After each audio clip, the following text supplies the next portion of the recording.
அஸ்ஸலாமு அலைக்கும் வரஹ்மத்துல்லாஹி தஆலா வரகாத்துஹு. பிஸ்மில்லாஹிர் ரஹ்மானிர் ரஹீம். அதிகாலை நேரம் அல்லாஹ் ரசூல் போதனை என்ற அடிப்படையில் அண்ணல் பெருமானார் ஸல்லல்லாஹு அலைஹி வஸல்லம் அவர்கள் சொன்ன செய்திகளை நாம் ஒவ்வொரு நாளும் பார்த்து வருகிறோம். இன்று ஒரு ஹதீஸ். கியாமத்து நாளில் அல்லாஹ் ஜல்ல ஷஅனஹு தஆலா 3 நபர்களை அழைச்சிட்டு வர சொல்லுவான். 3 நபர்கள் அல்லது 3 கூட்டத்தார்கள். அவங்களுக்கு அல்லாஹ் ஜல்ல ஷஅனஹு தஆலா எந்த மீசானுடைய தராசும் அவங்களுக்காக வேண்டி வைக்கப்படாது, எந்த ஒரு நீதிமன்றமும் வைக்கப்படாது, அவர்களுக்காக வேண்டி எந்த விசாரணையுமே செய்யப்படாது. அப்படிப்பட்ட ஒரு 3 கூட்டத்தார்கள் அல்லாஹ் கொண்டு வர சொல்லுவோம். முதலாவதாக அல்லாஹ் ஜல்ல ஷஅனஹு தஆலா மலக்குமார்களிடத்தில் சொல்றது, ஷஹீது, அல்லாஹ்வுடைய பாதையில் உயிர் தியாகம் செய்த ஷஹீதுகளை கொண்டு வாருங்கள்னு சொல்லுவான். அவர்களை அல்லாஹ் விசாரணைக்காக நிறுத்தி வைக்க உத்தரவிடுவான். அவர்கள்லாம் வந்து நிற்பாங்க.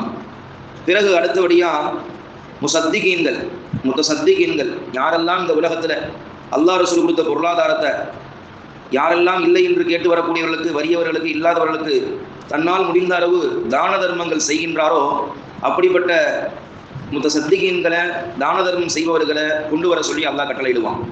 அவர்களும் விசாரணைக்காக வேண்டி நிறுத்தி வைக்கப்படுவார்கள். மூன்றாவதாக ஒரு கூட்டத்தாரை, ஒரு நபர்களை அல்லாஹ் அழைத்து வர சொல்லுவான். அவங்க யாருன்னா பி அகலில் பலா, இந்த உலகத்தில் வாழக்கூடிய காலகட்டங்களில் கடுமையான சோதனைகள் அகப்பட்டிருப்பாங்க, பல்வேறு விதமான சிரமங்கள்ல இருப்பாங்க, ஏதாவது கஷ்டங்கள்ல இருந்துகிட்டே இருப்பாங்க. அப்படிப்பட்ட நபர்களையும் அல்லாஹ் அழைத்து வர சொல்லுவான். இந்த 3 கூட்டத்தார்களும் நிற்பாங்க. அவர்களுக்கு அல்லாஹ் எந்த மீசானுடைய தராசும் அவர்களுக்காக வேண்டி ஏற்படுத்த மாட்டான், எந்த நீதிமன்றம் அவர்களுக்காக வேண்டி அமைக்கப்படாது. அல்லாஹ் ஜல்ல ஷஅனஹு தஆலா பெருமானார் ஸல்லல்லாஹு அலைஹி வஸல்லம் சொன்னார்கள், ஃபயஸப்பு அலைஹிமுல் அஜ்ரு ஸப்பன், அவர்களுக்கு அல்லாஹ் வெகுமதியை அள்ளி தருவான், கூலியை நிறைவாக தருவான். எந்த அளவுக்குன்னு சொன்னா, எப்படி மழை பொழிகின்றதோ, மழை பொழிந்து விவசாயிகளை செழிப்பாக்குகிறதோ, கால்நடைகளுக்கு தண்ணீரை கொடுக்கிறதோ, பூமியை குளிரச் செய்கின்றதோ, பசுமையாக்குகின்றதோ, அதே போல அந்த 3 நபர்களுக்கு அல்லாஹ் நன்மையும் வெகுமதியையும் கூலியையும் மழை போன்று அல்லாஹ் பொழிய செய்வான்.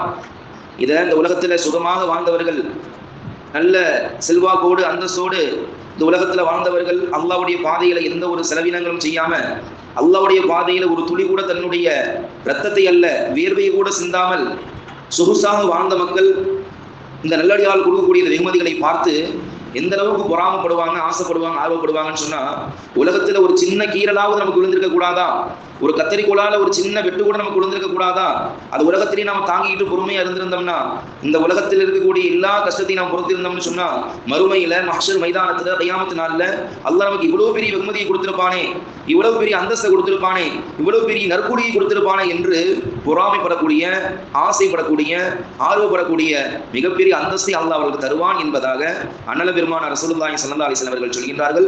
இந்த ஹதீஸை ஹஜ்ரத் அப்துல்லாஹ் இப்னு அப்பாஸ் ரலியல்லாஹு தஆலா அன்ஹு அவர்கள் அறிவிக்கின்றார்கள். தபரானி என்ற கிதாபில் 34வது ஹதீஸாக இந்த ஹதீஸ் பதிவு செய்யப்பட்டுள்ளது.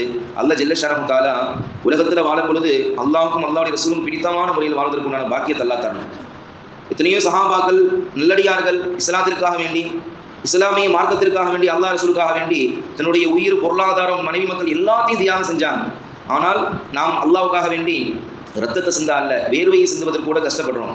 ஐவேல் நியமமாக பள்ளிவாசல் வந்து தொழுவதற்கு மிகவும் சிரமப்படுகின்றோம். அல்லாஹ் கொடுத்த பொருளாதாரத்தை அல்லாஹ்வுடைய வழியில் இல்லாதவர்களுக்கு செலவீனம் செய்வதற்கு, தான தர்மங்கள் கொடுப்பதற்கு மிகவும் கஷ்டப்படுறோம், மிகவும் வருத்தப்படுறோம்.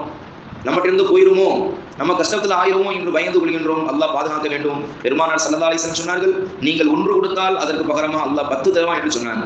அல்லாஹ் நமக்கு என்ன செல்வத்தை கொடுத்திருக்கிறானோ, பொருளாதாரத்தை கொடுத்திருக்கிறானோ, அதிலிருந்து நம்மால் முடிந்த அளவு இல்லாதவர்களுக்கு, வறியவர்களுக்கு, பலகீனமானவர்களுக்கு, ஏழ்மையில் இருப்பவர்களுக்கு வாரி வழங்குவதற்கு உண்டான பாக்கியத்தை அல்லாஹ் நமக்கும், நம்முடைய குடும்பத்தாருக்கும், ஈமானுடைய எல்லா மக்களுக்கும் அல்லாஹ் நிரப்பமாக தந்தால் புரிவானாக. அல்லாஹ் ரசூல் சொன்ன கட்டளைகளை நம்முடைய வாழ்க்கையை நடைமுறைப்படுத்தி இம்மையிலும் மறுமையிலும் மிகப்பெரிய வெற்றி, நற்கூலி பெற்றவர்கள் அல்லாஹ் ஆக்கியல் புரிவானாக. ஆமீன் யா ரப்பல் ஆலமீன். வாஹிரு தஅவானா அல்ஹம்துலில்லாஹி ரப்பில் ஆலமீன். சுப்ஹானல்லாஹி வபிஹம்திஹி, சுப்ஹானக்கல்லாஹும்ம வபிஹம்திக, அஷ்ஹது அல்லா இலாஹா இல்லா அன்த வ நஸ்தக்ஃபிருக வ நதூபு இலைக். ஆமீன் ஆமீன். சுப்ஹான ரப்பிக ரப்பில் இஸ்ஸத்தி அம்மா யசிஃபூன் வ ஸலாமுன் அலல் முர்ஸலீன் வல்ஹம்துலில்லாஹி ரப்பில் ஆலமீன். ஸல்லல்லாஹு அலா முஹம்மதின் ஸல்லல்லாஹு அலைஹி வஸல்லம், ஸல்லல்லாஹு அலா முஹம்மதின் ஸல்லல்லாஹு அலைஹி வஸல்லம், ஸல்லல்லாஹு அலா முஹம்மதின் யா ரப்பி ஸல்லி அலைஹி வஸல்லிம். அஸ்ஸலாமு அலைக்கும் வ ரஹ்மத்துல்லாஹி தஆலா வ பரகாத்துஹு.